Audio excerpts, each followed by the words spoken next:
నమస్తే, welcome to special interview. నేను Sitaramaraju. TRS ప్రస్థానంలో ప్రతి అడుగు ఓ సంచలనం, ప్రతి అధ్యాయం చారిత్రాత్మకం. తెలంగాణ ఇంటి పార్టీ టీఆర్ఎస్ మరోసారి తన పుట్టినరోజు పండుగ జరుపుకోబోతోంది. ఈ నేపథ్యంలో టీఆర్ఎస్ పార్టీ నిర్దేశించుకున్న లక్ష్యాలేంటి, ఎదురవుతున్న సవాళ్ళేంటి, ప్రతిపక్ష పార్టీలు టీఆర్ఎస్ పార్టీపైన, టీఆర్ఎస్ ప్రభుత్వంపైన చేస్తున్న విమర్శల మాటేంటి, అలాగే జాతీయ రాజకీయ యవనికపై టీఆర్ఎస్ పార్టీ ఎలాంటి పాత్ర పోషించే అవకాశం ఉంది? ఇలాంటి కీలక అంశాలపై మనతో పాటు ప్రత్యేకంగా మాట్లాడడానికి మనతో పాటు ఉన్నారు టీఆర్ఎస్ పార్టీ వర్కింగ్ ప్రెసిడెంట్, రాష్ట్ర ఐటీ, పరిశ్రమలు, మున్సిపల్ శాఖ మంత్రి కేటీఆర్ గారు. కేటీఆర్ గారు నమస్తే. థ్యాంక్ యూ రాజు గారు. Thank you so much for your time sir. KTR గారు, ఉద్యమ పార్టీగా మొదలైన టీఆర్ఎస్ తన లక్ష్యాన్ని తెలంగాణ సాధనతో నెరవేర్చిన సందర్భాన్ని మనం చూసాం. అధికార పార్టీగా మొదలైన ప్రయాణంలో టీఆర్ఎస్ పార్టీ తెలంగాణ ప్రజల ఆకాంక్షలను ఏ మేరకు నెరవేర్చగలిగిందంటే చెప్తారు? రాజుగారు, ఇప్పుడు మొదటిది చాలా అరుదుగా, చాలా అసాధారణంగా కొన్ని సమావేశాలు, కొన్ని సందర్భాలు మనకు జీవితంలో తారసపడతాయి. అందులో ఒకటి నేను కూడా ఒక భాగస్వామిగా గమనించింది, నాకు అవకాశం లభించింది. ప్రెసిడెంట్ ప్రణబ్ ముఖర్జీ గారి దగ్గరికి మేము తెలంగాణ బిల్లు పార్లమెంట్లో పాస్ అయిన తర్వాత, వారు సంతకం పెట్టిన తర్వాత రాష్ట్రపతిగా వారి దగ్గరికి మొత్తం టీఆర్ఎస్ బృందం మేమందరం పోయి ధన్యవాదాలు చెప్పడానికి పోయినప్పుడు వారు ఒక మాట అన్నారు కేసీఆర్ గారిని. చంద్రశేఖర్ గారు, ఒక మనిషి జనరల్గా ఒక లక్ష్యం పెట్టుకున్నప్పుడు ఆ లక్ష్యాన్ని సాధించడమే తన జీవిత కాలంలో చాలా గొప్ప విషయం. అందులో మీరు ఎంచుకున్న లక్ష్యం చాలా కష్టమైంది, సాధించినారు. సాధించిన తర్వాత మళ్ళీ ఏ రాష్ట్రాన్ని అయితే మీరు కోరుకున్నారో ఆ రాష్ట్రానికి తిరిగి మీరే నాయకత్వం వహించే అవకాశం రావడం అనేది ఒక అసాధారణమైన అవకాశం. మరి ఒక జీవితకాలంలో 2 అవకాశాలు మీకు వచ్చినాయి, దీన్ని సంపూర్ణంగా సద్వినియోగం చేసుకోండి, నా ఆశీస్సులు మీకు ఉంటాయని చెప్పినారు. ఈ మాట ఎందుకు గుర్తుకొస్తున్నది మీరు అడిగితే అంటే, మొదటి 14 ఏళ్ళు కేసీఆర్ గారు ఎన్ని కష్టాలు పడ్డారో, టీఆర్ఎస్ ఎన్ని అవమానాల పాలైందో, ఎన్ని ఎత్తుపల్లాలు చూసిందో తన ప్రస్థానంలో చరిత్ర పుటలు వెనక్కి తిరిగేస్తే అందరికీ కనబడతాయి. కేసీఆర్ అనే ఆ 3 అక్షరాల ఒక శక్తి లేకపోతే, టీఆర్ఎస్ అనే ఒక పార్టీ లేకపోతే ఈరోజు ఈ రాష్ట్రంలో మాట్లాడుతున్న ఎవరికి కూడా పదవులు లేవు, అది నాతో సహా. ఓకే, ఇంకొక మాట చెప్పాలి. సరే, మరి ఉద్యమ పార్టీగా విజయం సాధించాం, తర్వాత ఏం జరిగిందని మీరు అన్నారు. ఈ 8 ఏళ్లలో మీరు చూస్తే ఉద్యమం ఆగలేదు, అభివృద్ధి రూపంలో ఉద్యమం కొనసాగుతూ ఉంది. ఒక అభివృద్ధి రూపంలో భారతదేశంలో 75 ఏళ్లలో ఏ ప్రభుత్వము, ఏ రాష్ట్రము చేయనంత గొప్పగా ఒక అసాధారణమైన కొన్ని అద్భుతాలని కేసీఆర్ గారు ఆవిష్కరించారు. అందులో మొట్టమొదటిగా చెప్పుకోవాల్సింది, ఇప్పుడు మనం అప్పుడప్పుడు వింటుంటాం, ఏదో డిస్కవరీ ఛానల్లో, నేషనల్ జియోగ్రాఫిక్ ఛానల్లో చైనా వాళ్ళు ఏదో 3 గార్జెస్ డ్యామ్ కట్టారంట, ఇదంట అదంట అని మహా గొప్పగా చెప్తారు. అదే డిస్కవరీ ఛానల్లో భారతదేశంలోని తెలంగాణ అనే రాష్ట్రంలో ప్రపంచంలో అతిపెద్ద లిఫ్ట్ ఇరిగేషన్ కట్టారు కేసీఆర్ అని చెప్తుంటే ప్రతి తెలంగాణ బిడ్డ తన గుండె ఆనందంతో ఉప్పొంగిపోయే విధంగా చూసినారు. అంటే దట్ ఈస్ ద డిఫరెన్స్. 75 ఏళ్లలో ఏ నాయకుడు సాధించలేకపోయారు. 75 ఏళ్లలో భారతదేశంలో ఏ నాయకుడు ఇంటింటికి నీళ్ళిచ్చి రోడ్ ఎక్కాల్సిన అవసరం ఉండకూడదు, ఆ దుస్థితి ఉండకూడదు ఆలోచించిన వారు ఎవరు లేరు. That is KCR. ఇటీవల కాలంలో మీరు చేస్తున్న ప్రకటనలు కావచ్చు, కేంద్ర ప్రభుత్వానికి సంబంధించిన వైఫల్యాలను ఎండగడుతున్న సందర్భం మనం చూస్తున్నాం. కేంద్ర ప్రభుత్వం దేశ ప్రజల ఆకాంక్షలను నెరవేర్చలేకపోయిందని మీరు సూటిగా ప్రశ్నిస్తున్న సందర్భం. అయితే బీజేపీ వైపు నుంచి కూడా అదే రకమైన విమర్శ వస్తుంది. రాష్ట్ర ప్రజలకు సంబంధించి కూడా వారు అదే రకమైన విమర్శ చేస్తున్నారు టీఆర్ఎస్ పైన. బీజేపీ చేస్తున్న విమర్శను మీరు ఎట్లా చూస్తారు? నేను అనేది ఒకటే, ఇప్పుడు రాళ్ళు వేయడం ఈజీ. అద్దాల మేడల్లో ఉండేవాళ్ళు ఇంకోళ్ళ మీద రాళ్ళు వేసే ముందు తాము ఎక్కడ ఉన్నాం, తామేం మాట ఇచ్చాం, తామేం డెలివరీ చేసాం చెప్పాలి. నేను ఈరోజు సూటిగా మా బీజేపీ మిత్రులను ఒకటే అడుగుతా ఉన్నాను. ప్రధానమంత్రి నరేంద్ర మోదీ గారు 2014లో అన్న మాట, నేను 2022 సంవత్సరం కల్లా ఈ దేశంలోని రైతుల ఆదాయాన్ని రెట్టింపు చేస్తాను అన్నారు. ఈ దేశంలోని ఏ రాష్ట్రంలో ఏ రైతు ఆదాయం రెట్టింపైందో ఒక్కటి చూపెట్టగలరని నేను అడుగుతాను. ఈ దేశంలో రైతుల ఆదాయం రెట్టింపు కాలేదు, రైతుల కష్టాలు డబుల్ అయినాయి, రైతుల పెట్టుబడులు డబుల్ అయినాయి, రైతులకు ఈరోజు వ్యవసాయంలో నష్టాలు డబుల్ అయినాయి. ఈ దేశంలో ప్రతి పేదవాడికి ఇల్లు ఇస్తాను 2022 కల్లా అని ప్రధానమంత్రి నరేంద్ర మోడీ స్వయంగా బాధ్యత గల పదవిలో ఉన్న వ్యక్తిగా ఎర్రకోట మీద నుంచి చెప్పారు. వచ్చినాయా ఇండ్లు? నల్లధనం మొత్తం తెస్తాను, మనిషికి ప్రతి కుటుంబానికి 15 లక్షల రూపాయలు ఇస్తాను. ఎవరు చెప్పారు? ఇది మేము చెప్పామా? నరేంద్ర మోడీ ఇచ్చారా? 2 కోట్ల ఉద్యోగాలు ప్రతి సంవత్సరం ఇస్తాను అని దేశ యువతకు ప్రామిస్ చేసింది ఎవరు? కేసీఆర్ గారా, నరేంద్ర మోదీనా? మరి డెలివర్ చేశారా? 14 కోట్ల ఉద్యోగం. అంటే ఇదే నేనేమంటాను అంటే, మమ్మల్ని అనొచ్చు, అడగొచ్చు, అవును టీఆర్ఎస్ ప్రభుత్వం ఇంతవరకు నిరుద్యోగ భృతి అమలు చేయలేదు, టీఆర్ఎస్ ప్రభుత్వం 2వ దఫా రుణమాఫీ ఇంకా పూర్తి చేయలేదు. ఎస్, మేము ఒప్పుకుంటాం. ఎందుకు చేయలేదు? 2 సంవత్సరాల కోవిడ్ వల్ల మా ఆర్థిక వ్యవస్థ కూడా ఛిద్రమైపోతే 90-95% వాగ్దానాలు అమలు చేశాం కదా, అదెందుకు చూడరు? ఇచ్చిన ప్రతి మాట కొలువుల విషయంలో కానీ ఇంకోటి కానీ అమలు చేస్తూ ముందుకు పోతా ఉన్నాం. కొత్త పెన్షన్లు కానీ కొత్త ఇండ్లు కానీ ఇస్తూ ముందుకు పోతా ఉన్నాం. భారతదేశంలో ఎక్కడా చేయని ఎన్నో కార్యక్రమాలు చేయడమే కాకుండా ఈరోజు ఉద్యోగుల జీతభత్యాలు ఆల్మోస్ట్ 73% పెంచడమే కాకుండా చరిత్రలో ఎన్నడూ లేని విధంగా ఒక అంగన్వాడీ జీతం కానీ ఒక ఆశా వర్కర్ జీతం కానీ భారతదేశంలో ఎక్కడా లేనంత అత్యధిక జీతాలు ఇక్కడ ఇస్తూ రాష్ట్ర ప్రభుత్వ ఉద్యోగులకు కూడా భారతదేశంలోని ఏ రాష్ట్రం కంటే కేంద్రం కంటే ఎక్కువ జీతం ఇస్తూ ఇవన్నీ ఒకవైపు నడుపుకుంటూ రాష్ట్ర ప్రజలకు ఇచ్చిన హామీలు కూడా నిలబెట్టడం అంటే చిన్న విషయం కాదు. మేము మా హామీల విషయంలో 90-95% సఫలమైనాం. బీజేపీ తానిచ్చిన హామీల్లో కనీసం 5% 10% అమలైందా, విజయవంతమైందా వారు చెప్పాలి. ఎస్, మీరు ఇంతకుముందు ప్రస్తావించారు దేశంలో ఎక్కడా లేని విధంగా ప్రతిష్టాత్మకమైన ప్రాజెక్టులు రాష్ట్రంలో నిర్మించామని. కానీ అదే ప్రాజెక్టులలో అవినీతి జరిగిందనే విమర్శ కూడా బీజేపీ చేస్తుంది. దానిపై దర్యాప్తు చేపిస్తాం, సిబిఐ ఈడీలతో విచారణ జరిపిస్తామని చెప్పి వారు హెచ్చరికలు చేస్తున్న పరిస్థితి చూస్తున్నాం. మాటలు ఏమైనా మాట్లాడవచ్చు, నోరుంది కదా, నరం లేని నాలుక కదా అంటే ఏదైనా అనవచ్చు. ఇప్పుడు నేను కూడా నిరాధారమైన ఆరోపణలు చేస్తాను, నాకు ఆధారాలు లేవు. బండి సంజయ్ గారు ఒక సీరియల్ కిల్లర్ అంటాను నేను. రేవంత్ రెడ్డి గారు మొత్తం విజయ్ మాల్యా కంటే పెద్ద కుంభకోణాలు చేశారు, బ్యాంకులన్నీ లూటీ చేశారంటాను. ఆధారం చూపెట్టను. టీవీ చూపెడుతుంది, పేపర్ రాస్తుంది, నేను మాత్రం ఆధారం ఇవ్వను. సరిపోతుందా? నేనేమంటున్నా అంటే ఒక విషయం రాష్ట్ర ప్రజలు కూడా ఆలోచించాలి, తెలంగాణ ప్రజలు కూడా ఆలోచించాలి. కేసీఆర్ అనే వ్యక్తి లేకపోతే, టీఆర్ఎస్ అనే పార్టీ లేకపోతే అసలు ఈరోజు తెలంగాణ రాష్ట్రం వచ్చి ఉండేదా? నెంబర్ 1. సరే, తెలంగాణ తెచ్చింది కేసీఆర్ అని నేను కాదు, రాష్ట్రంలో ఉండే ఒక 2 ఏళ్ల చిన్నపిల్లని అడిగినా చెప్తారు, ఆ విషయంలో అనుమానం లేదు. కానీ తెలంగాణ తెచ్చిన కేసీఆర్ గారిని 2 సార్లు ప్రజల చేత అద్భుతమైన మెజారిటీతో ఎన్నుకోబడ్డ కేసీఆర్ గారిని 68-69 ఏళ్ళున్న కేసీఆర్ గారిని తెల్లారి లేస్తే జైల్లో పెడతాం, తెల్లారి లేస్తే నోటికొచ్చినట్టు దూషించడం, తెల్లారి లేస్తే ఇష్టం వచ్చిన మాటలు అనడం, ఇది ఎంతవరకు సబబు? ప్రజలు ఆలోచించాలి, మాట్లాడుతున్న నాయకులు కూడా ఆలోచించాలి. ఆరోపణ చేయండి, మేము చేయొద్దు అనట్లేదు, విమర్శ చేయండి, చేయొద్దు అనట్లేదు, చీల్చి చెండాడండి కావాలంటే మేము తప్పు చేస్తే, చెండాడ ఏం అనొద్దనట్లేదు, మేము మాట పడం అనట్లేదు. కానీ నిరాధారంగా నోటికొచ్చినట్టు ఆయన వయస్సు అంటే గౌరవం లేదు, ఆయన తెలంగాణ సాధించిన విషయం మర్చిపోయి 2 సార్లు ప్రజల చేత ఎన్నుకోబడ్డ వ్యక్తి, ముఖ్యమంత్రిగా బాధ్యతలు ప్రధానమైన బాధ్యతలు ఉన్న వ్యక్తిని మర్చిపోయి నోటికొచ్చినట్టు మాట్లాడితే ఇది మంచిది కాదు. ఎక్కడ కూడా భారతీయ జనతా పార్టీ ప్రభుత్వాలు ఉన్న రాష్ట్రాల్లో ఎక్కడా ఒక చోట ఈడీ దాడి జరగదు, ఎక్కడ ఐటీ దాడులు జరగవు. భారతీయ జనతా పార్టీ నాయకులు ఎవరూ కూడా ఏ తప్పు చేయలేదు, అందరూ సత్యసంధులే. కేవలం ప్రత్యర్థి పార్టీల వాళ్ళు మాత్రమే అన్యాయాలు చేస్తున్నారు, అరాచకాలు చేస్తున్నారు అనేది ఒకటి. ఇంకా దారుణం ఏమంటే ఒక సుజనా చౌదరి, ఒక సీఎం రమేష్ ఇద్దరు కూడా తెలుగుదేశంలో ఉన్నప్పుడు వాళ్ళ మీద ఈడీ కేసులు, సిబిఐ కేసులు అవుతాయి, పోయి బీజేపీలో చేరతారు, ఆ కేసులు ఏమయ్యో ఎవరికి తెలియదు. అంటే ఇట్లా చెప్పుకుంటూ పోతే ఇట్లాంటి వ్యవస్థల్ని కూడా, రాజ్యాంగబద్ధమైన వ్యవస్థల్ని తమ గుప్పిట పెట్టుకొని, రాజ్యాంగబద్ధమైన వ్యవస్థల్ని కూడా తమ జేబు సంస్థలుగా మార్చుకొని ప్రత్యర్థుల మీద రాజకీయ కక్ష సాధింపు కోసం వాడడం అంటే ఇది ఎంతవరకు మంచిదో వారు ఆలోచించుకోవాల్సిన అవసరం ఉంది. చివరి గవర్నర్ వ్యవస్థని, గవర్నర్కు సంబంధించిన అంశాన్ని మీరు ప్రస్తావించారు. గవర్నర్ గారిని అవమానిస్తున్నారు కాబట్టి ఆమె ప్రెస్ ముందు వచ్చి మాట్లాడుతున్నారనే అంశాన్ని ప్రస్తావిస్తూ ఉన్నారు. గతంలో లేని అంశం, గతంలో గవర్నర్తో ఎలాంటి పేచీ లేదు, కానీ ఇప్పుడున్న పరిస్థితుల్లో ఎందుకు ఈ సమస్య వస్తుందంటే ఏం చెప్తారు?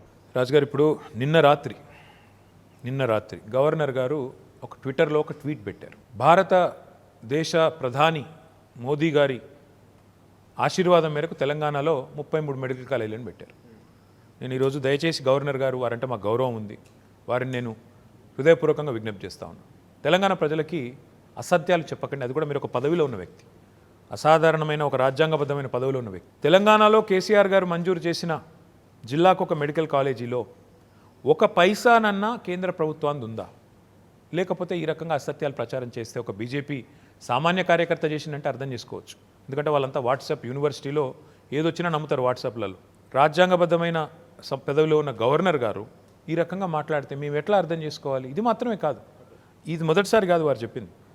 జనవరి 26 నాడు జనరల్గా గవర్నర్ గారు ఇచ్చే ఉపన్యాసం ఏదైతే ఉంటుందో దాన్ని క్యాబినెట్ ఆమోదించాల్సి ఉంటుంది. ఈసారి గవర్నర్ గారు క్యాబినెట్ ఆమోదం లేదు, తన పాటికి తన ఒక స్పీచ్ రాసుకొని ఇదే వ్యాఖ్యలు ఆ రోజు కూడా చెప్పారు. మొత్తం మోదీ గారు మెడికల్ కాలేజీలు ఇచ్చారు తెలంగాణకి, ఎక్కడ ఇచ్చారు దయచేసి చూపెట్టండి. నెంబర్ 1. ఈ రకంగా అసత్యాలు ప్రచారం చేసి తెలంగాణ ప్రభుత్వాన్ని కేవలం భారతీయ జనతా పార్టీ నాయకురాల్లాగా మాట్లాడితే ఇది మంచా చెడా? ఇది ఏ రకమైన సంకేతం ఇస్తుంది? ఒక పార్టీ నాయకురాలుగా వారు వ్యవహారం చేస్తే ఆలోచించుకోవాలి. రెండవది నేను అడుగుతా ఉన్నా, ఇదే గవర్నర్ గారు నేను ఒక 15 రోజుల పాటు ఒక ఫైల్ని కనుక తొక్కి పెడితే ఈ గవర్నమెంట్ కూలిపోయేది అని అనవచ్చునా విలేకరులతో? ఇది ఎక్కడి నీతి? 105 మంది శాసనసభ్యులున్న ఒక ప్రభుత్వం, 105 మంది శాసనసభ్యుల మద్దతుతో నడుస్తున్న ప్రభుత్వం, ఒక గవర్నర్ గారు 15 రోజులు అనుకుంటే పడిపోతుందా?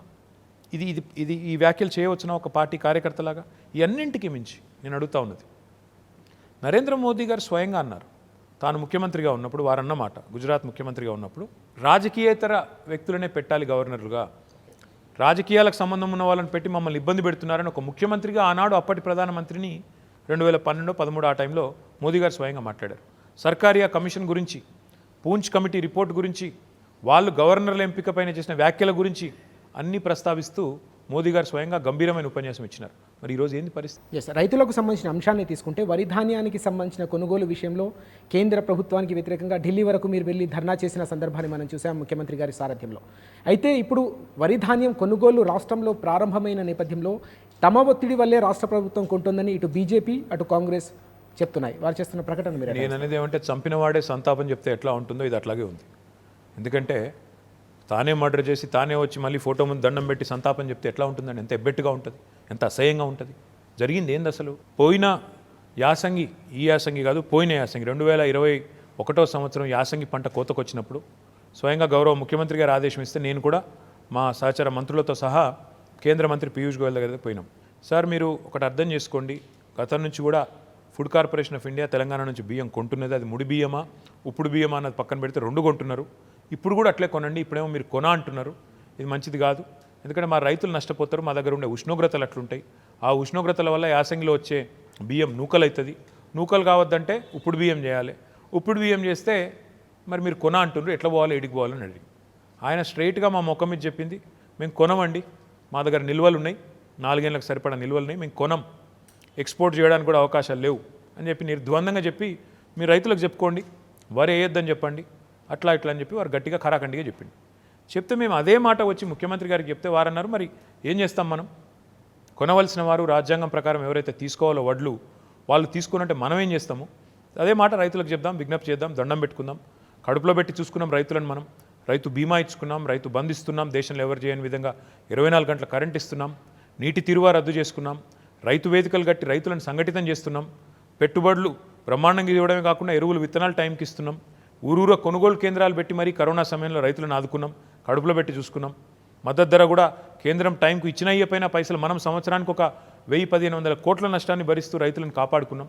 మరి ఇన్ని చేసినాం మనం, రిజర్వాయర్లు కట్టి, ప్రాజెక్టులు కట్టి, చెరువులు బాగా చేసి, ఇన్ని చేసిన మనం రైతులకు ఇది కూడా చేద్దాం, మరి బతిమలాడదాం, వాళ్ళను కడుపులో పెట్టి చూసుకోవాలని ముఖ్యమంత్రి అన్నారు. అయ్యా, మీరు వరి వేయకండి, ఎందుకంటే కేంద్ర ప్రభుత్వం కొన అంటుంది, బియ్యం ఉప్పుడు బియ్యం కొన అంటుంది, మరి మన దగ్గర ఉప్పుడు బియ్యం చేయకపోతే నూకలు అవుతుంది, నూకలు వాళ్ళు కొనరు అని చెప్పినాం. మేమేమో అంత సబ్మిసివ్గా కేంద్రం చెప్పింది కదా, పాపం వాళ్ళు కూడా వాళ్ళ బాధ కూడా అర్థం చేసుకోవాలి కదా అని మేము చెప్తాం. ఇక్కడ రాష్ట్ర బీజేపీ అధ్యక్షుడేమో అసలు రాష్ట్ర ప్రభుత్వానికి సంబంధమే లేదు, కొనేది మేము, కొనిపించేది నేను, నా బాధ్యత, నేను రాష్ట్ర బీజేపీ అధ్యక్షునిగా చెప్తున్నా అని ఈయన. ఇంకొక ఆయన కేంద్ర మంత్రి గారు కిషన్ రెడ్డి గారు, ఆయన కూడా ఆయన ఇష్టం వచ్చినట్టు ఆయన ఉప్పుడు బియ్యమైనా కొంటాం, ముడి బియ్యమైనా కొంటాం, నా బాధ్యత అని ఆయన. మొత్తం మేము చెప్తున్న దానికి విరుద్ధంగా రైతులని తప్పుదోవ పట్టించి రైతాంగంలో ఒక అయోమయం సృష్టించి, ఇంకొక రేవంత్ రెడ్డి అని ఆయన ఇంకో ఆయన అయితే, మరి నీళ్ళు ఎందుకు ఇచ్చినావు, కరెంట్ ఎందుకు ఇచ్చినావు, అప్పటిదాకానేమో నీళ్ళు ఇచ్చినాం కరెంట్ ఇచ్చినామని కూడా ఒప్పుకోవడానికి మనసొప్పని వ్యక్తి కూడా, మరి నీళ్ళు ఎందుకు ఇచ్చిండ్రు, కరెంట్ ఎందుకు ఇచ్చిండ్రు, వరి వేయొద్దంటున్నావు, ఏం సంగతి, ఎట్లా కొనవో చూస్తా అని ఆయన. ఇట్లా మొత్తం ఒక గందరగోళం చేసి 56 లక్షల ఎకరాల్లో సాగవుతున్న వరిని మేము తగ్గిద్దామని మేము అనుకుంటే కేంద్ర ప్రభుత్వ సలహా మేరకు ఈ గందరగోళం వల్ల కేవలం 20 లక్షలే తగ్గించగలిగినాం. ఇంకో 30-36 లక్షల ఎకరాల్లో రైతులు వరి వేసిండ్రు. వేసిన తర్వాత మళ్ళీ కోటకు వచ్చింది, మళ్ళీ పోయినాం ఢిల్లీకి. అయ్యా, మరి ఇట్లా అన్నారు మీ వాళ్ళు, ఏం చేయాలి మేము అంటే, నూకలు తినబెట్టండి, నూకలు తినమనండి, మీ ప్రాంత ప్రజలకి, మీ తెలంగాణ ప్రజలకి నూకలు తినడం నేర్పండి అంటాడు కేంద్ర మంత్రి పీయూష్ గోయల్. ఇదా నీతి? అందుకే ఒళ్ళు మండి, కడుపు మండి, చెప్తావా లేదా నీ నీతి ఏందో అని చెప్పి ఢిల్లీకి పోయినాం, ధర్నా చేసినాం, ఇక్కడ గల్లీలో ధర్నా చేసినాం, ఊరూర తీర్మానాలు చేసినాం. కానీ దున్నపోతు మీద వానబడ్డ చందంగా వాళ్ళకు స్పష్టంగా ఒకటి అర్థమైంది, ఈ దేశంలో రైతు అనేవాడు బాగుండొద్దు, ఆయన ఆదాయం రెట్టింపు చేస్తానన్నాడు నరేంద్ర మోదీ. కానీ ఈ వైఖరితో తేలిపోయింది ఏంటంటే నరేంద్ర మోదీ రైతు విరోధి, స్పష్టంగా భారతదేశ ప్రజలకు అర్థమైంది. అది ఎండగట్టడానికే, వీళ్ళని బయట పెట్టడానికే ఢిల్లీ దాకా పోయి ధర్నా చేసి. ఇటీవలి కాలంలో వివాదాస్పదమవుతున్న మరో అంశం ఛార్జీలకు సంబంధించిన పెంపుదల ఏదైతే ఉందో మెయిన్గా పెట్రోల్ కావచ్చు డీజిల్కు సంబంధించిన ధరల పెంపుదలకు సంబంధించిన అంశం అత్యంత కీలకంగా మారుతుంది. ఈ క్రమంలోనే ప్రజలపై భారం తగ్గించాలంటే రాష్ట్ర ప్రభుత్వాలు ఎందుకు తాము విధించే ట్యాక్స్లను తగ్గించకూడదు అని చెప్పి బీజేపీ ప్రశ్నిస్తోంది. సూటి రాజుగారు ఇప్పుడు కరెక్ట్గా 2014కు ముందు ఇదే నరేంద్ర మోదీ గారు ఆనాడు బీజేపీ ముఖ్యమంత్రిగా, గుజరాత్ ముఖ్యమంత్రిగా ఆయన కొన్ని గంభీరమైన ప్రకటనలు ఇచ్చినారు. చమురు ధరలు పెరుగుతున్నాయంటే, గ్యాస్ సిలిండర్ ధరలు, పెట్రోల్ ధరలు, డీజిల్ ధరలు పెరుగుతున్నాయంటే ఖచ్చితంగా ఇది ప్రధానమంత్రి వైఫల్యం, చేతగాని కేంద్ర ప్రభుత్వం తప్పుకోండి అని మాట్లాడిండు. సిలిండర్ గురించి అయితే ఆయన ఎంత దూరం మాట్లాడిండంటే, మా ఆడబిడ్డలు దండం పెట్టుకోండి, సిలిండర్కు దండం పెట్టుకొని పోయి ఈ ప్రభుత్వాన్ని గద్దెదించండి అన్నాడు. ఇంకో దశలో మాట్లాడితే ఏమన్నాడు, అసలు నిత్యావసర వస్తువుల ధరలు ఆకాశాన్ని అంటున్నాయి. అయ్యా మన్మోహన్ సింగ్ గారు, మీకు చేత కాకపోతే కనీసం వాజ్పేయి గారి హయాంలో ఎక్కడి దాకానైతే ధరలు వచ్చినాయో అక్కడ దాకా తీసుకుపోండి, కనీసం అక్కడ దాకా దించండి, ఏం చేస్తున్నావా నువ్వు అని అప్పుడు తిట్టిండు, దూషించిండు. నేను ఇవాళ స్మృతి ఇరానీ గారు ఇంకా చాలామంది చాలా మాట్లాడినారు ఆ రోజు, అవన్నీ వీడియోలు దొరుకుతాయి మీ దగ్గర.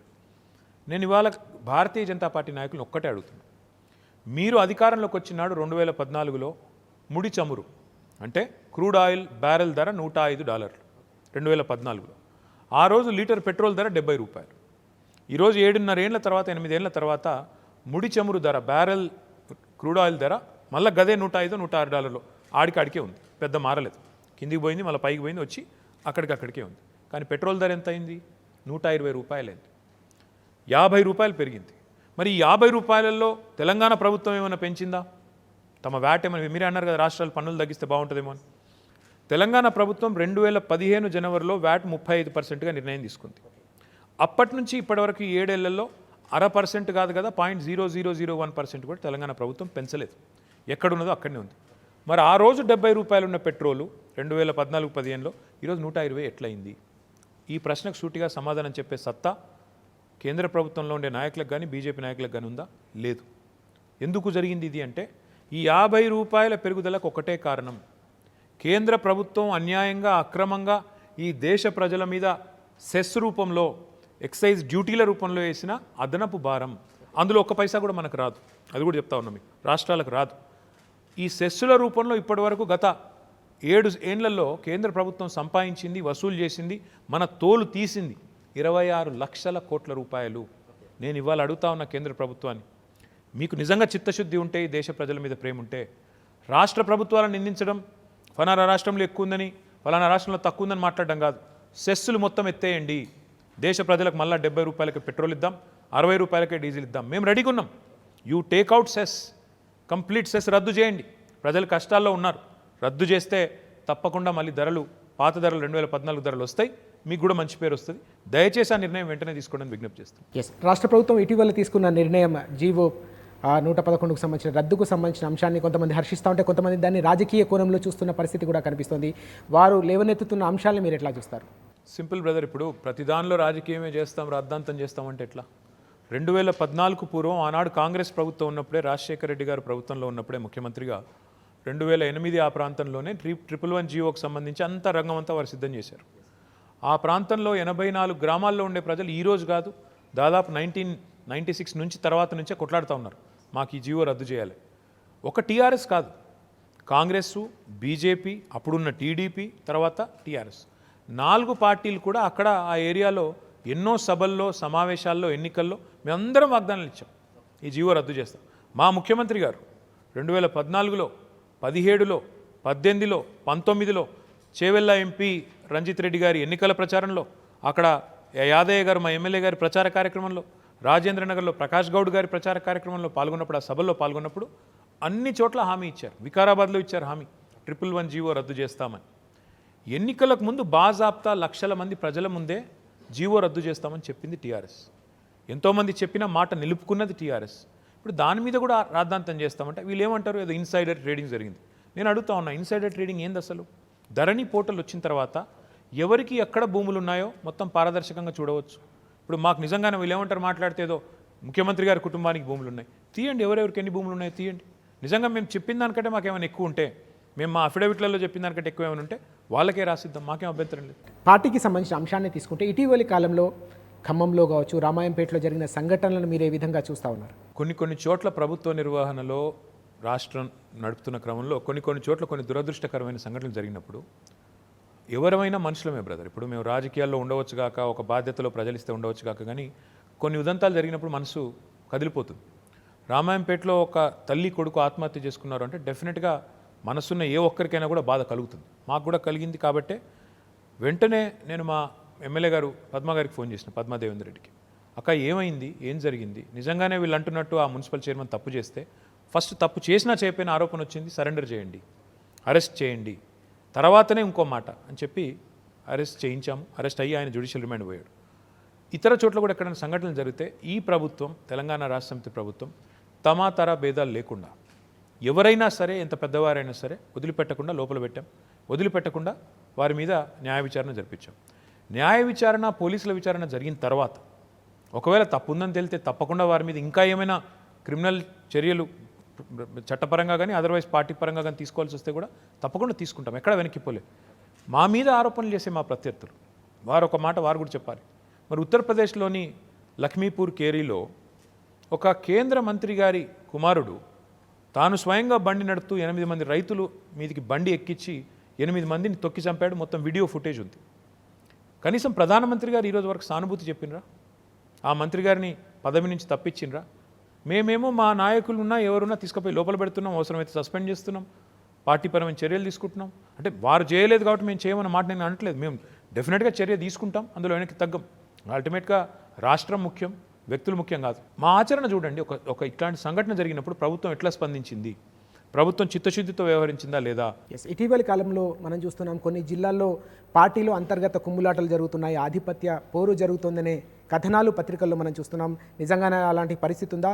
నిజంగా ఆ పరిస్థితి ఉంటే దాన్ని ఏ విధంగా ఎదుర్కోబోతున్నారు? టీఆర్ఎస్ పార్టీ పరిస్థితి ఏంటంటే బ్రదర్, ఇప్పుడు రాష్ట్ర వ్యాప్తంగా మీరు చూస్తే 32 జిల్లా పరిషత్లు ఉంటే 32కి 32 జిల్లా పరిషత్లో టీఆర్ఎస్, 142 మున్సిపాలిటీలు ఉంటే అందులో 136 చోట్ల టీఆర్ఎస్, రాష్ట్రంలో 119 ఎమ్మెల్యేలు ఉంటే 105 టీఆర్ఎస్, రాష్ట్రంలో 24 ఎంపీలు ఉంటే 16 టీఆర్ఎస్, 40 ఎమ్మెల్సీలు ఉంటే 36 టీఆర్ఎస్, 12,769 గ్రామ పంచాయతీలు ఉంటే 10,000 టీఆర్ఎస్, 5,600 ఎంపీటీసీలు ఉంటే 4,000 పైచీలకు టీఆర్ఎస్, 3,618 కార్పొరేటర్లు లేదా కౌన్సిలర్లు ఉంటే 2,000 పైచీలకు టీఆర్ఎస్.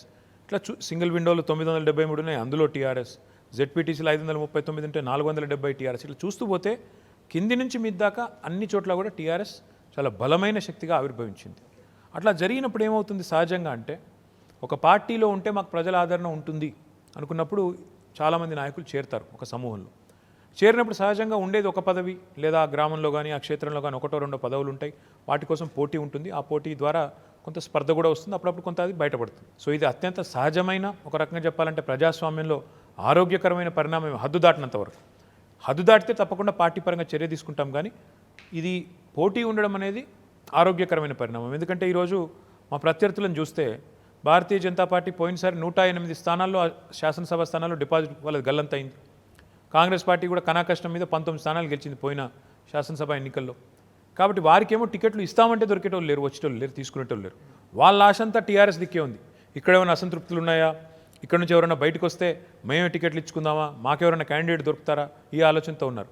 ఇక అందులో కొంత టీఆర్ఎస్ అంటే పడని మీడియా, మొదటి నుంచి తెలంగాణకు వ్యతిరేకంగా ఉండే మీడియా, మొదటి నుంచి కూడా కేసీఆర్ గారు అంటే నచ్చని మీడియా, టీఆర్ఎస్ ఉన్నతిని మెచ్చని మీడియా, విషయాన్ని చిలువలు చేసి పెద్దగా గోరంతల్ని కొండంతలు చేసి చూపెట్టడం, ఇట్లాంటివి జరుగుతున్నాయి. కానీ అంత తీవ్రమైన సమస్య లేదు. వాస్తవానికి రాష్ట్రంలో ఎన్నికల కోసం 1.5 ఏళ్ల సమయం ఉన్నప్పటికీ కూడా అప్పుడే ఒక వాతావరణం కనిపిస్తుంది, పొలిటికల్ హీట్ పెరుగుతున్నట్టు కనిపిస్తుంది. అంటే ముందస్తుకు వెళ్ళే ఆలోచన ఏమైనా చేస్తుందా టీఆర్ఎస్ ప్రభుత్వం? 2023లో ఎన్నికలు జరుగుతాయి ఖచ్చితంగా షెడ్యూల్ ప్రకారమని ముఖ్యమంత్రి గారు ఇప్పటికే చెప్పారు. దాని మీద ఇంకెవరేం చెప్పినా అల్టిమేట్గా మా శాసనసభ పక్షానికి వారి నాయకుడు, ఈ రాష్ట్రానికి నాయకుడు, వారు చెప్పింది శిరోధార్యం తప్ప ఇంకెవరు చెప్పినా ఏ రకమైన ఊహాగానాలున్నా దాన్ని పట్టించుకోవాల్సిన అవసరం అయితే లేదు. కానీ ఎన్నికల వాతావరణం వచ్చింది అంటే సహజంగా ఏమైందంటే, ఈ మధ్యన తెలంగాణతో సంబంధం లేని వాళ్ళు కూడా పార్టీలు పెడుతున్నారు. ఇక్కడ ఒక ఆవిడ తిరుగుతున్నది, నోటికి వచ్చినట్టు కేసీఆర్ గారిని, తండ్రి గారి వయస్సు, కేసీఆర్ గారిని పట్టుకొని దూషిస్తున్నది ఆమె. అసలు ఆమెకు తెలంగాణకి ఏం సంబంధం నాకైతే తెలియదు. షర్మిల గారు, ఏం సంబంధం అండి ఆమెకు తెలంగాణతో? అసలు తెలంగాణ కోసం ఆమె చేసింది ఏంది, ఆమె ఎవరు అసలు ఇక్కడ, ఆమెకి ఏం సంబంధం, ఇక్కడ పార్టీ పెట్టడానికి ఆమెకున్న అర్హత ఏంది, ఆమె కూడా వచ్చి మాట్లాడుతుంది. చాలా విచిత్రంగా జరుగుతున్నది. తెలంగాణ సమాజం ఇంకా కూడా వలసవాద పెత్తనాన్ని కోరుకుంటున్నదా? ఇది నేను అడుగుతా ఉన్నా సూటిగా. ఇంకొక ఆయన ఉన్నారు, ఆర్ఎస్ ప్రవీణ్ కుమార్ గారని. కారం చేడు సంఘటన జరిగినప్పుడు ఎక్కడున్నారో తెలియదు, దళితుల మీద దాడులు జరిగినప్పుడు ఉమ్మడి ఆంధ్రప్రదేశ్లో అప్పుడు ఎక్కడున్నాడో తెలియదు, చెండూరులో జరిగినప్పుడు ఎక్కడున్నాడో తెలియదు. ఇవాళ ఆయన వచ్చి నేను దళితులను ధరిస్తా అని దళిత బంధు పెట్టిన ముఖ్యమంత్రిని విమర్శిస్తాడు. భారతదేశంలో ఎవరు చేయని పని చేస్తే విమర్శిస్తాడు. దళితుల కోసం, గిరిజనుల కోసం, బహుజనుల కోసం 973 పాఠశాలలు పెట్టి 5 లక్షల మంది పిల్లలకి ఒక్కో పిల్ల మీద పిల్లోడి మీద 1,25,000 రూపాయలు ఖర్చు పెట్టి వారికి విద్యాబుద్ధులు అందిస్తున్న ముఖ్యమంత్రిని తిడతాడు. దళితులను పారిశ్రామికవేత్తలను చేస్తూ టీ ప్రైడ్ లాంటి కార్యక్రమం పెట్టిన ముఖ్యమంత్రిని విమర్శ చేస్తాడు. తెలంగాణ ఉద్యమంలోనేమో ఆ రోజు పోలీస్ ఆఫీసర్గా ఆంధ్ర నాయకుల పక్కన నిలబడి ఆ రోజు ఉస్మానియాలో ఉద్యమం ఎట్లా చేయాలి, కాకతీయాలు ఎట్లా తొక్కిపారేయాలని వాళ్ళకు పోలీసోడిగా సూచనలు ఇచ్చిన వ్యక్తి ఇవాళ వచ్చి తెలంగాణలో ఏదో జరిగిపోతుందంటే ఏం తప్పు జరిగిందండి తెలంగాణలో దళితుల పట్ల ఎంత అన్యాయం జరిగింది ఇక్కడ అంటే ఈ రకమైన వ్యక్తులను ఒక కంట కనిపెట్టాల్సిన అవసరం ఉంది. ఎందుకంటున్నా అంటే వీళ్ళు మొత్తం తిరుగుతారు కేసీఆర్ని. ఒక్క మాట మోడీని అన్నారు చూడండి. షర్మిల నోట్లకెళ్ళి మోడీకి వ్యతిరేకంగా ఒక్క మాట రాదు, ప్రవీణ్ నోట్లకెళ్ళి ఒక్క మాట మోడీకి వ్యతిరేకంగా రాదు. ఎందుకు? వీళ్ళంతా కూడా టీఆర్ఎస్ శక్తిని బలహీనపరచడానికి, తెలంగాణ సమాజంలో ఒక చీలిక తేవడానికి, తద్వారా కులం మతం ఆధారంగా రాజకీయం చేయదలుచుకున్న భాజపా లాంటి శక్తులకు కొంత మద్దతు ఇవ్వడానికి పరోక్షంగా పనికొచ్చే శిఖండి సంస్థలు ఇవి. వీటిని ఒక కంట కనిపెట్టాలి. నేను మళ్ళొకసారి కోరుతా ఉన్న రాష్ట్రంలోని దళిత బహుజన మిత్రులకు, ఉత్తరప్రదేశ్లో ఇదే ప్రవీణ్ కుమార్ గారి నాయకురాలు మాయావతి గారు, ఆమె అక్కడ పోటీ చేయకుండా భాజపాకు సహకరించింది. ఈయన కూడా ఇక్కడ పోటీ చేసి సహకరించాలనుకుంటున్నాడు, మనలో చీలిక తేవాలనుకుంటున్నాడు. దయచేసి కనిపెట్టండి. దళిత బంధు తెచ్చి దళిత జనోద్ధరణకు నడుం బిగించిన ముఖ్యమంత్రిని మరి బలహీనపరిస్తే నష్టపోయేది ఎవరో ఆలోచించండి. ఎస్, ఇటీవల మనం చూస్తున్నాం, ఈరోజు ప్రధానంగా చూసుకుంటే పత్రికల్లో కానీ జాతీయ మీడియాలో కానీ ఎన్నికల వ్యూహకర్త పీకేకు సంబంధించిన వార్తలు ప్రముఖంగా కనిపిస్తున్న పరిస్థితి. ఇటీవల ప్రగతి భవన్కు ఆయన రావడం, ఆ తర్వాత కాంగ్రెస్ పార్టీలో ఆయన చేరబోతున్నారన్న ప్రచారం ఎలా చూస్తూ ఉన్నారు? నిజంగానే పీకేతో టీఆర్ఎస్ పార్టీ ఒప్పందం చేసుకుందా? అది కొనసాగుతుందా? పరిస్థితి ఏంటి అసలు? ఒక 2 విషయాలండి. ఒకటేమంటే ప్రశాంత్ కిషోర్ గారితో మా పరిచయం ఈ రోజుది కాదు, దాదాపు గత 7 సంవత్సరాల్లో చాలాసార్లు కలిసాం. ప్రశాంత్ కిషోర్ గారు మేము కలిసినాం, కూర్చున్నాం, ఆయన ప్రగతి భవన్కి వచ్చిండు, బయట కలుసుకున్నాం, ఢిల్లీలో కలుసుకున్నాం, ఇంకొకడ కలుసుకున్నాం. పలు సందర్భాల్లో రాజకీయాల్లో ఉండే వ్యక్తులుగా, రాజకీయాలతో కలిసి పనిచేసే వ్యక్తులుగా చాలాసార్లు కలిసాం, అభిప్రాయాలు పంచుకున్నాం. ప్రశాంత్ కిషోర్ ఒక సంస్థను గతంలో ఎప్పుడో ఏర్పాటు చేశారు, 2010-9 ఆ ప్రాంతంలో. ఆ సంస్థ ఆనాడు మొట్టమొదటిసారి నరేంద్ర మోడీ గారితో 2011 నుంచి 14 వరకు ఆయన ప్రధానమంత్రి అయ్యేదాకా పనిచేసింది. 3 ఏళ్ల పాటు ప్రశాంత్ కిషోర్ ఆయనతోనే పనిచేసిండు. తదనంతరం ఈరోజు అట్లాంటి ఎన్నో సంస్థలు వచ్చినాయి, ఐపాక్ లాంటి సంస్థలు ఎన్నో వచ్చినాయి, ఎంతోమందితో మాట్లాడినాం. అసలు నిజంగా ఈ దేశంలో ఏదైనా రాజకీయ పార్టీ ఎన్నికలు గెలవాలనుకుంటే ఆ పార్టీకి ప్రజల్లో ఆదరణ లేకపోతే ఏ ప్రశాంత్ కిషోరు, ఏ స్ట్రాటజిస్టు నేను కాపాడలేడు. కానీ మారుతున్న కాలానికి అనుగుణంగా, మారుతున్న సమాజానికి, కొత్త తరానికి అనుగుణంగా స్ట్రాటజీస్ రూపొందించుకోవడం, వారికి మన మెసేజింగ్ చేరువయ్యేటట్టు చూసుకోవడం, మనం ఏం చెప్తున్నాం, ఏం చేస్తున్నాం, వారికి చేరువయ్యే విధంగా చూసుకోవడం కూడా రాజకీయ పార్టీల బాధ్యత. ఉదాహరణకి నా కొడుకు 2014లో తెలంగాణ వచ్చినాడు, నా కొడుకు వయసు 9 ఏళ్ళు. వచ్చే ఎలక్షన్ నాటికి నా కొడుకుకి ఓటు హక్కు వస్తుంది. మరి నా కొడుకుకి ఇంకెవరికో కాదు, ఆ తరానికి తెలంగాణ పోరాటం గురించి మొత్తం తెలుసా? అంతకుముందు 14 ఏళ్ల పాటు కేసీఆర్ గారు చేసిన పోరాటం మొత్తం తెలుసా అంటే పూర్తిగా తెలిసే అవకాశం లేదు. మరి అవన్నీ తెలియజెప్పాల్సిన బాధ్యత మా మీద ఉంది. మరి వారు ఏ మాధ్యమం ద్వారా చూస్తున్నారు? ఇన్స్టాగ్రామ్లు, డిజిటల్ మీడియాలు, అక్కడ ప్రశాంత్ కిషోర్ లాంటి వాళ్ళు పనికొస్తారు. అయితే ప్రశాంత్ కిషోర్ ఏర్పాటు చేసిన సంస్థ ఏదైతే ఉన్నదో ఐపాక్ అనేది, వారితో మాత్రమే టీఆర్ఎస్ పనిచేస్తూ ఉంది. మాకు ప్రశాంత్ కిషోర్ గారి రాజకీయంగా ఆయన ప్రయాణం ఎటుంటుంది, ఆయన ఎటు పోతాడో మాకు సంబంధం లేదు. ఎందుకంటే ప్రశాంత్ కిషోర్ అనే వ్యక్తికి ఐపాక్ అనే సంస్థకు ప్రస్తుతం అఫీషియల్గా సంబంధం అయితే లేదు.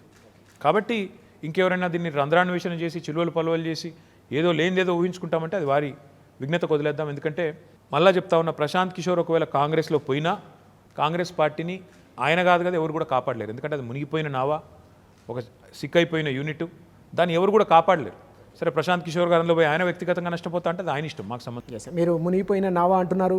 ఆ పార్టీకి సంబంధించిన ముఖ్య నాయకుడు రాహుల్ గాంధీ తెలంగాణకు రాబోతున్నారు, వరంగల్లో పర్యటన జరగబోతోంది. ఆ పర్యటన మీరు ఏ విధంగా చూస్తామని? ఇప్పుడు రాహుల్ గాంధీ గారు తెలంగాణ పర్యటన, ఇంకో రాష్ట్ర పర్యటన బంద్ చేసి ఆయన సొంత సీటు అమేథీలోనే ఆయన ఓడిపోయాడు. అమేథీ పార్లమెంట్లో ఒక శాసనసభ స్థానాన్ని కూడా ఆయన కాంగ్రెస్ పార్టీ గెలిపించలేకపోయాడు. ముందు ఇంట గెలిచి రచ్చ గెలవాలి అంటారు. ముందు మీ సొంత సీట్లు గెలువు, అమేథీ ఎక్కువ తిరుగు, నీ ఉత్తరప్రదేశ్ తిరుగు, 4 సీట్లు సంపాదించు, ఇక తెలంగాణకు వచ్చేదో చేస్తా. ఇక్కడ బీజేపీని నిలువరించే సత్తా కేసీఆర్ గారికి ఉంది. ఇవాళ దేశంలో ఏం జరుగుతుంది రాజుగారు? ఎక్కడెక్కడైతే ప్రాంతీయ శక్తులు బలంగా ఉన్నాయో భారతీయ జనతా పార్టీ అక్కడ ఎదగలేకపోతున్నది.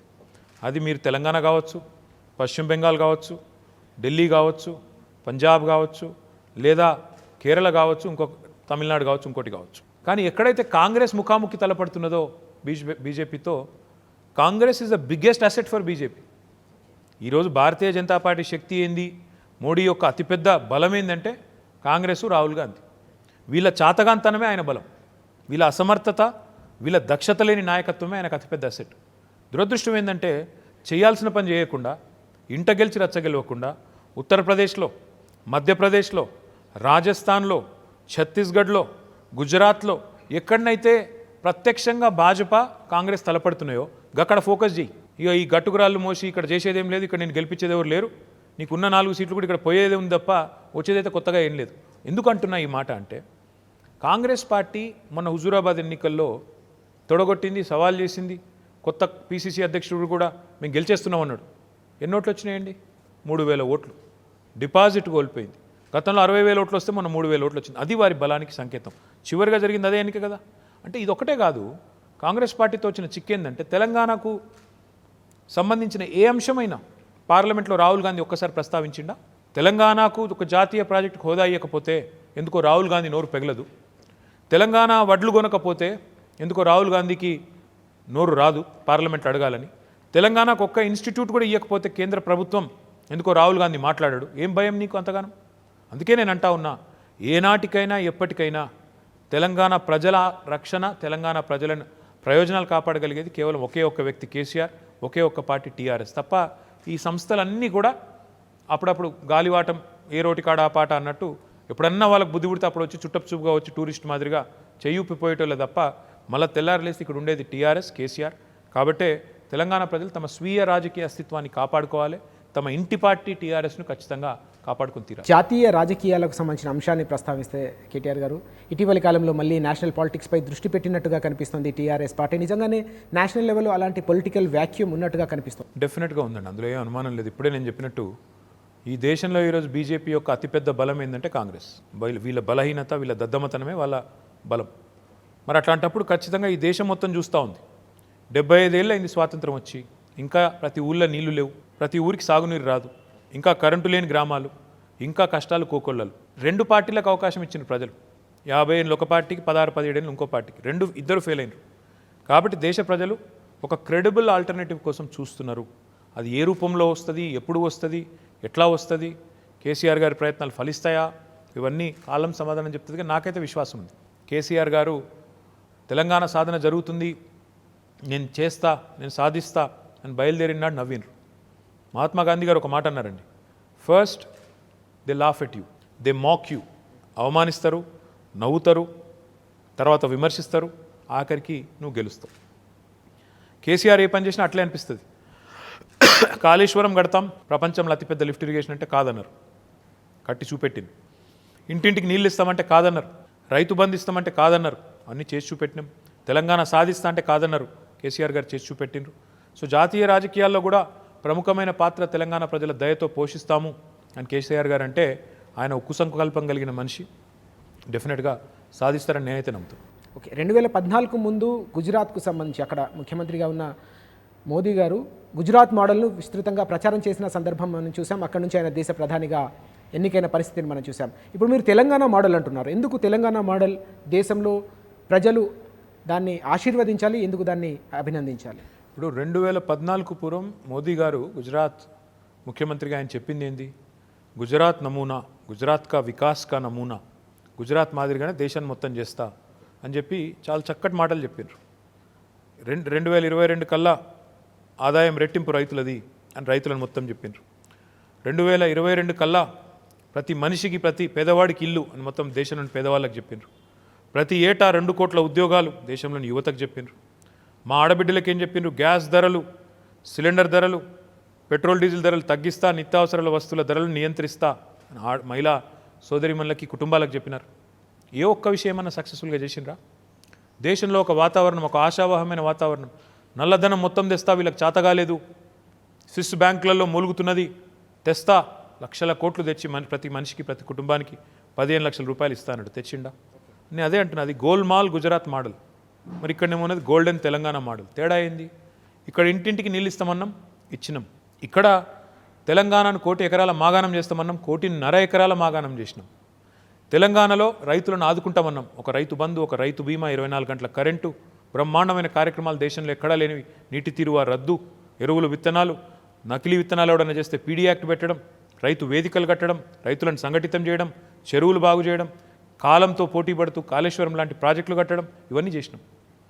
ఇవన్నీ దేశ ప్రజల ముందు పెడతాం.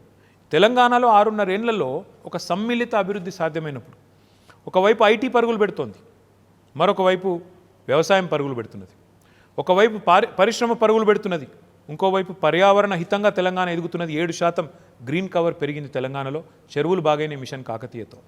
ఒకవైపు పల్లె ప్రగతి, మరొక వైపు పట్టణ ప్రగతి. ఇంత బ్యాలెన్స్డ్గా పిచ్చి పంచాయతీలు ఏం పెట్టకుండా, మతం పేరు మీద, కులం పేరు మీద చిల్లర పంచాయతీలు పెట్టకుండా ఒక ముఖ్యమంత్రిగా కేసీఆర్ గారు తెలంగాణలో ఇవి అమలు చేయగలిగినప్పుడు, 6.5 ఏళ్లలో చేయగలిగినప్పుడు, దేశంలో 65 ఏళ్లలో కాని పనులు తెలంగాణలో అయినప్పుడు, 24 గంటల కరెంటు తెలంగాణ వచ్చినాటి పరిస్థితి ఏంది, ఈరోజు పరిస్థితి ఏంది, ఇవన్నీ ప్రజల ముందు ఉన్నాయి. మేము ఇదే తెలంగాణ మోడల్ని, గోల్డెన్ తెలంగాణ మోడల్ని దేశం ముందు పెడతాం. తెలంగాణ చేయగలిగినప్పుడు మనం ఎందుకు చేయలేము అనే ఒక చర్చ పెట్టాల్సిందే. ఆ ఎజెండా దేశం అంతా డిస్కస్ కావాల్సిందే, దేశ ప్రజలు ఆలోచనలో పడవలసిందే.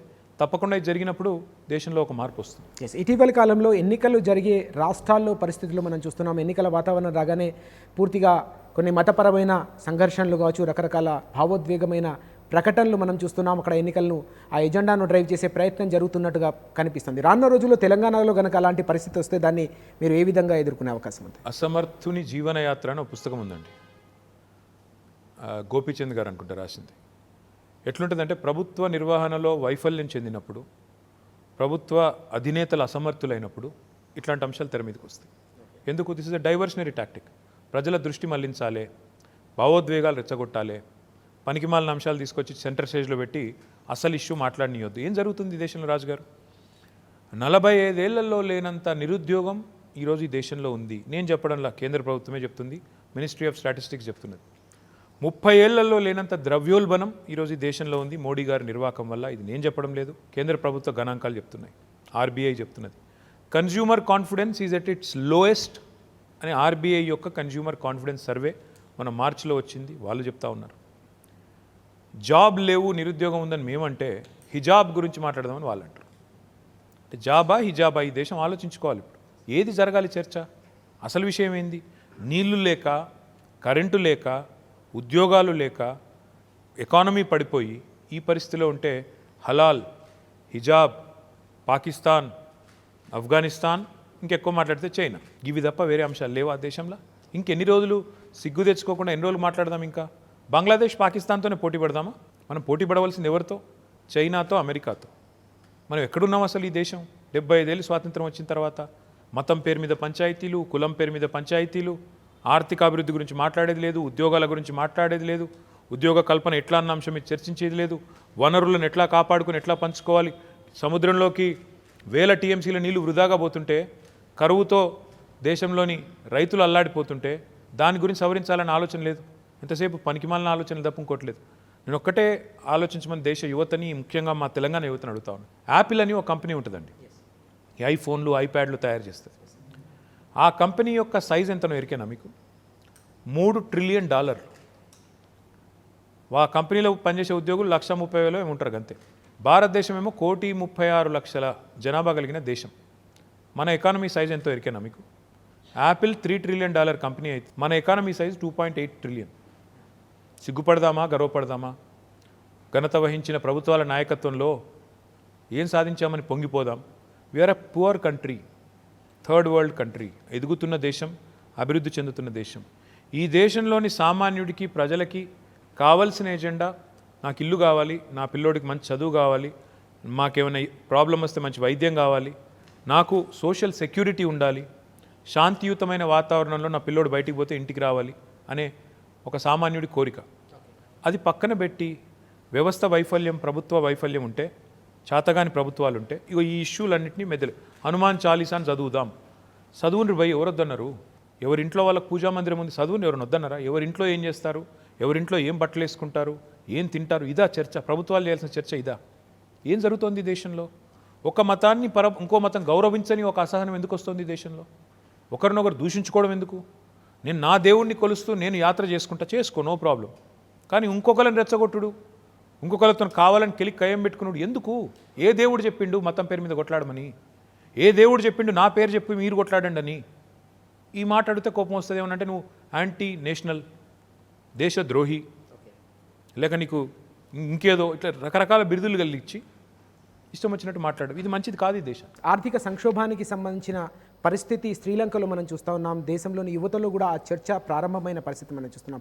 అలాంటి పరిస్థితులు రాకుండా ఉండాలంటే పాలసీ మేకింగ్లో ఎలాంటి నిర్ణయాలు ఉండాల్సిన అవసరం? రాజు గారు చాలా మంచి ప్రశ్న. ఈ మధ్యన కొంతమంది సోకాల్డ్ మేధావులు కూడా కన్ఫ్యూజ్ చేస్తూ ఉన్నారు. శ్రీలంకలో జరిగిన పరిస్థితి మనకు వస్తుంది, మునిగిపోతుంది దేశం, మన రాష్ట్రం మునిగిపోతుందని చెప్పి కొంతమంది మాట్లాడుతున్నారు. ఫ్రీబీ కల్చర్ ఎక్కువైందని మాట్లాడుతున్నారు. రాజుగారు ఇందాకనే నేను చెప్పాను, మళ్ళీ చెప్తాను. భారతదేశం స్వాతంత్రం వచ్చిన 75 ఏళ్ల తర్వాత కూడా we are third world country, we are poor country. నేను పువర్ కంట్రీ అని మళ్ళీ అంటున్నాను, బాధపడద్దు. మన దేశం యొక్క తలసరి ఆదాయం ఈ రోజుకి దాదాపు $2,000. అమెరికా $60,000 తలసరి ఆదాయం నేను చెప్పేది. అది ఫస్ట్ వరల్డ్, మనం థర్డ్ వరల్డ్. మరి అట్లాంటప్పుడు ఈ దేశంలో దారిద్ర్య రేఖకు దిగువన BPL, బిలో పావర్టీ లైన్, ఇంకా 60-65% జనాభా ఉంది. ఈ దేశంలో ఎంపిక చేసిన ఎన్నుకోబడ్డ ప్రభుత్వం యొక్క ప్రాథమిక విధి ఏంది రాజుగారు? ఒక ముసలి అవ్వ తన పిల్లల మీద ఆధారపడకుండా మందుగోలీలో తనకు కావాల్సిన చిన్న చిన్న అవసరాల్లో కావాలి అంటే ఒక $2,000 పెన్షన్ ఇస్తే తప్ప, ఒక దివ్యాంగుడు ఇతరుల మీద ఆధారపడకుండా ఒక $3,000 ఆయనకి ఆసరా రూపంలో అందిస్తే తప్ప, ఒక రైతు రుణగ్రస్తుడైపోయిన రైతు, కరెంట్ ఇయ్యక, నీళ్ళు ఇయ్యక, పెట్టుబడి ఇయ్యక, మనం సతాయించి బ్యాంకుల చుట్టూ తిప్పి సావగొట్టిన రైతు పెట్టుబడి రూపంలో ఈరోజు ఇప్పుడిప్పుడే వృద్ధిలోకి వస్తున్న తెలంగాణలో ఒక 15,000 కోట్లు ప్రతి సంవత్సరం ఖర్చు పెట్టి 63 లక్షల రైతులకి పెట్టుబడి సహాయం చేస్తే తప్ప, ఒక ఆడపిల్ల పెళ్లి చేయాలంటే అప్పుల పాలైపోయే కుటుంబాలున్న ఈ దేశంలో, వరకట్నం అనే దురాచారం ఉన్న ఈ దేశంలో $1 లక్ష అమ్మాయి పెళ్లికి ఉడతా భక్తిగా సహాయం చేసే ప్రభుత్వం ఉంటే తప్ప, ఈ మాట ఎందుకంటున్నా అంటే ఈ దేశంలో పేదలు లేరన్నట్టు, మనం ఏదో బల్మీట్కి పంచిపెడుతున్నట్టు మాట్లాడడం తప్పు. ప్రతి ఒక్క ప్రభుత్వం యొక్క ప్రాథమిక బాధ్యత ఈ దేశంలో you should take care of your poor first. ఎందుకు అంటున్నా అంటే ఒకసారి పేదవాడిలో ఒక నిరుత్సాహం, ఒక నైరాశ్యం వస్తే, ఇదే దేశంలో నక్సలైట్ మూమెంట్ మనం చూసినాం. ఎందుకు వచ్చిందండి నక్సలైట్ మూమెంట్? ఒక రెస్ట్లెస్నెస్ సమాజంలో ఎందుకు వస్తుంది? ఒక అశాంతి ఎందుకు చెలరేగుతుంది? మానసికంగా అశాంతి ఉంటే అది మళ్ళీ సమాజంలో అశాంతిగా మారుతుంది. అది రాకూడదు అంటే you should ensure that the most vulnerable section of the society is taken care of first. అది జరగకుండా మీరు ఎన్ని స్టోరీలు చెప్పినా లాభం లేదు. నెంబర్ 1. నెంబర్ 2 ఏంటంటే, మనం శ్రీలంక లాగా అవుతామా? కాము. ఎందుకు కామంటే, ఒక తెలంగాణని ఎగ్జాంపుల్గా తీసుకోండి. తెలంగాణ తలసరి ఆదాయం 2014లో $1,24,000, ఈరోజు $2,78,000. తెలంగాణ యొక్క రాష్ట్ర స్థూల ఉత్పత్తి ఆదాయం, గ్రాస్ స్టేట్ డొమెస్టిక్ ప్రోడక్ట్, 5,06,000 కోట్లు 2014లో, ఈరోజు 11,55,000 కోట్లు, 130% వృద్ధి. తెలంగాణ 2.5% జనాభా ఉన్న తెలంగాణ భారతదేశంలో 4th లార్జెస్ట్ కాంట్రిబ్యూటర్ భారతదేశ ఎకానమీకి. ఇతర రాష్ట్రాలకు బువ్వబెడుతున్నది తెలంగాణ. 3,65,797 కోట్లు పన్నుల రూపంలో కేంద్రానికి కట్టింది తెలంగాణ. కేవలం మనకు వచ్చింది 1,68,000 కోట్లు. అది వేరే చర్చ. ఎదుగుతున్న ఎకానమీ, 18, 19, 16% పెరుగుతున్న ఎకానమీ. అది కూడా కేంద్ర ప్రభుత్వ సహకారం లేకపోయినా, డిమానిటైజేషన్ లాంటి కార్యక్రమాలు జరిగినా, అదేవిధంగా కోవిడ్ లాంటి ఇబ్బందులు వచ్చినా పెరుగుతానే ఉన్నది ఎకానమీ, ముందుకు పోతానే ఉన్నది. ఈ పెరుగుతున్న ఎకానమీని పెరిగే విధంగా ఇంకా పరుగులు పెట్టించాలి అంటే ఈ పనికిమాలిన అంశాలు ఉండకూడదు. మతం పేరిట పంచాయతీలు, కులం పేరిట పంచాయతీలు, మనలో మనమే ఇంకా కొట్టుకొని సావడాలు, ఇవి పక్కకు పెట్టి ఉద్యోగ కల్పన, ఉపాధి కల్పన, సంపద సృష్టి, పేదలకు సంక్షేమ రూపంలో అందించడం. దళిత బంధు కార్యక్రమం పెడుతున్నామండి. దళిత బంధు కార్యక్రమం ద్వారా ఒక కుటుంబానికి 10 లక్షలు ఇస్తే, ఆ కుటుంబం ఒకవేళ 15 లక్షల రూపాయలు సంపాదిస్తే, ఆ పక్క రాష్ట్రంలో ఖర్చు పెడతారా, పక్క దేశంలో ఖర్చు పెడతారా? వాళ్ళు ఇక్కడ పెడతారు కదా. మరి సంపద సృష్టి, ఉపాధి కల్పన, అల్టిమేట్గా మళ్ళీ రాష్ట్రానికే రూపాయిన్నర అయిందంటే రాష్ట్రానికే లాభం తప్ప నష్టం కాదు కదా. అప్పుల గురించి మాట్లాడతారు కొంతమంది, ఏదో అప్పులు చేసేస్తున్నారు కేసీఆర్ గారు. నేను అడుగుతా ఉన్నా, అప్పులు చేశారు కేసీఆర్, కరెక్టే. ఎక్కడ ఖర్చు పెట్టింది కేసీఆర్ అప్పు? మన కరెంటు బాగు చేయడంలో పెట్టినారు. 1,000 కోట్ల రూపాయలు ఇంటింటికి తాగునీరు ఇచ్చే కార్యక్రమంలో పెట్టినారు. వేల కోట్ల రూపాయలు కాళేశ్వరం లాంటి ప్రాజెక్టులు పెట్టినారు. మరి ఏమవుతుంది అట్లాంటి ప్రాజెక్టులు పెడితే? రెండు రంగాలు ఉంటాయండి, ఉత్పాదక రంగం, అనుత్పాదక రంగం అని. Productive sector, unproductive sector. ఉత్పాదక రంగంలో నువ్వు పెట్టే ప్రతి పైసా ఈ రాష్ట్రం మీద, రాష్ట్ర భవిష్యత్తు మీద పెట్టే పెట్టుబడి, అది అప్పు కాదు. Each Paisa will create another Paisa, it will come back to the people of this state. అంతేగాని ఇంకో రకంగా చూడకూడదు. నేను ఇంకొక మాట అంటున్నా, మరి ఇన్ని ప్రాజెక్టులు కట్టారు కేసీఆర్ గారు, మరి రాష్ట్రంలో భూముల ధరలు పెరగలేదా? 2 లక్షల రూపాయలున్న భూమి ఈరోజు 20 లక్షలు కాలేదా? ఎందుకు అయింది? మరి నీళ్ళు వచ్చినాయి కాబట్టి, కరెంట్ ఉంది కాబట్టి, వ్యవసాయం బాగుంది కాబట్టి, పరిశ్రమలు పరుగులు పెడుతుంది కాబట్టి, డిమాండ్ ఉంది కాబట్టి పెరిగింది. మరి రాష్ట్ర సంపద పెరిగింది, రాష్ట్రం యొక్క స్థూల ఉత్పత్తి పెరిగింది, అప్పులు పెరిగినా కట్టే సత్తా పెరిగింది. ఆ అప్పు అప్పుగా చూడకూడదనే సోయి మనం తెచ్చుకోవాలి. ఎందుకంటే అప్పు తీసుకొచ్చి నువ్వు పప్పు బెల్లాలాగా పంచి పెడితే తప్పు. అప్పు తీసుకొచ్చి ఉత్పాదక రంగం మీద పెడితే అది భవిష్యత్తు మీద పెట్టే పెట్టుబడి అవుతుంది తప్ప, it's an investment on the future of this state, it is not debt. ఈ అన్నింటికి మించి రాజు గారు, మన డెట్ జిఎస్డిపి రేషియో చాలా చాలా చాలా ఇంకా క్రమశిక్షణలోనే ఉంది, 22-23% ఉంది.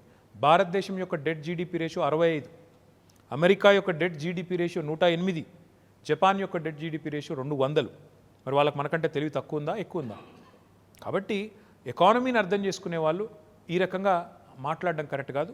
భవిష్యత్తు ఆలోచనలు, ముందు చూపు, విజన్ ఉన్న నాయకుడు కేసీఆర్. ఆయన రాష్ట్ర భవిష్యత్తును పనంగా పెట్టే పని కూడా చేయరు. రాష్ట్ర భవిష్యత్తుతో పాటు కేసీఆర్ గారు దేశ భవిష్యత్తు కూడా ఆలోచిస్తున్నారు, భవిష్యత్తు గురించి కూడా ఆలోచిస్తున్నారనే చర్చ విస్తృతంగా జరుగుతోంది. ఈ క్రమంలోనే మరో కీలకమైన ప్రశ్న వస్తోంది. ముఖ్యమంత్రి కేసీఆర్ గారు జాతీయ రాజకీయాలకు వెళ్తే మీరు రాష్ట్ర పాలనా పగ్గాలు చేపడతారనే ప్రచారం కూడా జరుగుతుంది. వాస్తవమే రాజుగారు, ఈ ప్రచారం ఇక మీరు అందరూ 24/7 న్యూస్ ఛానల్స్ నడపాలి కాబట్టి మీకేమో ఎప్పుడప్పుడు మెటీరియల్ ఏమన్నా మసాలా తగ్గితే ఆ మసాలా కోసం అప్పుడప్పుడు నడుపుతుంటారు తప్ప అందులో ఏమాత్రం వాస్తవం లేదు. మా నాయకుడు రాజకీయ పరంగా చూసుకున్నట్టయితే ఇంకా చాలా సంవత్సరాల పాటు తన సేవలు, తన సామర్థ్యంతో బ్రహ్మాండంగా రాష్ట్రానికి, దేశానికి అందించగలే సత్తాలో ఉన్నారు. తప్పకుండా వారి నాయకత్వంలో మంత్రిగా పనిచేసే అవకాశం రావడమే అదృష్టం. అంతకు మించి కోరుకోవడం దురాశ అవుతుంది. నాకు అట్లాంటి దురాశ లేదు. వారి అవకాశం ఇచ్చి ప్రజలు మన్నిస్తే మళ్ళీ తెలంగాణ రాష్ట్ర సమితి కేసీఆర్ గారి నాయకత్వంలోనే మళ్ళీ డెఫినెట్గా తెలంగాణలో పరిపాలన పగ్గాలు చేపట్టాలనేది ఒక కార్యకర్తగా నా ఆకాంక్ష. తర్వాత వారు ఒకవేళ అవకాశం ఇస్తే పనిచేస్తాను మంత్రిగా, లేదంటే ఒక కార్యకర్తగా తప్పకుండా సమాజంలో నా పాత్ర నేను పోషిస్తాను. సమ్మర్ హీట్తో పాటు పొలిటికల్ హీట్ పెరుగుతున్న ఈ తరుణంలో టీఆర్ఎస్ పార్టీ ఒక కీలకమైన సభ నిర్వహించబోతోంది. ఈ సభ ద్వారా ఏం చెప్పదలుచుకున్నారు, రాష్ట్రానికి కావచ్చు, దేశానికి కావచ్చు? ఈ సభ ద్వారా మేము చెప్పదలుచుకుంది ఒకే ఒక్క అంశం. తెలంగాణకు ఏదైనా బాధ కలిగితే అందరికంటే ఎక్కువ బాధపడేది టీఆర్ఎస్, కేసీఆర్. తెలంగాణకు ఏదైనా లాభం జరిగితే, ప్రయోజనం జరిగితే అందరికంటే ఎక్కువ సంతోషపడేది టీఆర్ఎస్, కేసీఆర్. ఎందుకంటే ఎట్టి పనికైనా మట్టి పనికైనా ఇంటోడు ఉండాలి అంటారు, మనోడు ఉండాలి అంటారు. ఆ మనోడు, ఆ ఇంటివాడు మీ బిడ్డ కేసీఆర్, ఈ రాష్ట్రాన్ని తెచ్చిన నాయకుడు. అట్లాంటి నాయకుడు అవసరమైతే తెలంగాణ ప్రయోజనాల కోసం, ఈ రాష్ట్ర ప్రజల కోసం భగవంతుడితోనైనా కొట్లాడే ఉక్కు సంకల్పం, ధీరోదాత్తత కలిగిన నాయకుడు. అట్లాంటి నాయకుడిని, అట్లాంటి పార్టీని, ఈ స్వీయ రాజకీయ అస్తిత్వ పతాకని 10 కాలాల పాటు చల్లగా కాపాడుకుంటేనే ఈ ప్రాంత ప్రజలకు కూడా లాభం, ఈ రాష్ట్ర ప్రజలకు కూడా లాభం. ఈ విషయం మనం గుర్తెరిగి మన మధ్యన ఏమైనా చిన్న చిన్న ఇబ్బందులు, చిన్న చిన్న మిత్రవైరుధ్యాలు ఉంటే అవన్నీ పక్కన పెట్టి తెలంగాణ సమాజం ఒకటై ఈ గుజరాతీ గులాంలకు, ఢిల్లీ గులాంలకు బుద్ధి చెప్పవలసిన సందర్భం భవిష్యత్తులో వస్తుంది. అప్పుడు తిరుగులేని పద్ధతిలో మళ్ళీ ఒకసారి తెలంగాణ తెగువను చూపెట్టాలనేదే మా విజ్ఞప్తి. Thank you so much KTR గారు, మీ సమయాన్ని టీ న్యూస్ కోసం కేటాయించడం. Thank you.